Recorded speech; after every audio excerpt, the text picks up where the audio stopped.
இதுவரை வெளிவராத பல விதிமீறல்கள், ஐயாரினுடைய விதிமீறல்களை நாங்கள் கண்டெடுத்து வைத்திருக்கிறோம். அத்தனையும் வெகு விரைவில் ஒரு ஆவணப்படமாக நாங்கள் வெளியிடுவோம்.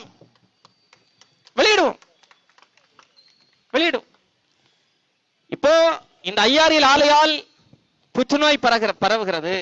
இந்த ஐயாரியல் ஆலை கனிமங்களை, மணலை தோண்டி எடுத்து அதிலிருந்து கனிமங்களை பிரிக்கிற போது, தோண்டுகிற போதும் சரி, பிரித்தெடுக்கிற போதும் சரி, கதிர்வீச்சு பரவி புற்றுநோய் அதிக அளவில் அதிகரிக்கிறது என்பது குற்றச்சாட்டு. குற்றச்சாட்டை வைப்பது யார்? அந்த ஆலைக்கு அருகே இருக்கக்கூடிய மக்கள் குற்றச்சாட்டுகளை வைக்கிறார்கள்.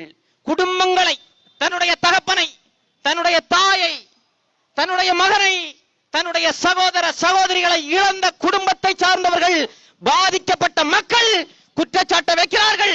இந்த ஆலையின் செயல்பாட்டால் தான் நான் என் அப்பனை இழந்தேன், இந்த ஆலையின் செயல்பாட்டால் தான் நான் என் தாயை இழந்தேன், இந்த ஆலையால் எங்களுடைய குடும்பம் நடுத்தரவில் வந்து நிற்கிறது என்று யாரெல்லாம் வலியை உணர்ந்தார்களோ அவர்கள் அத்தனை பேரும் இந்த ஆலைக்கு எதிராக போராடி கொண்டிருக்கிறார்கள்.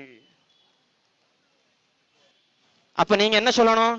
இல்ல நாங்க ஆலை புற்றுநோயை நாங்க அதிகரிக்கல, கதிர்வீச்சை நாங்க பரப்பல, ஏற்கனவே அதிக அளவிலே கதிர்வீச்சு உள்ள பகுதி இந்த பகுதிகள், நாங்க இந்த மணலை தோண்டி எடுக்கிறதுனால, கனிமங்களை பிரிச்சு எடுக்கிறதுனால கதிர்வீச்சு எல்லாம் இல்ல, மறுபடியும் அந்த மணலை கொட்டி கதிர்வீச்சை நாங்கள் குறைக்கிறோம் என்று சொல்கிறார்கள்.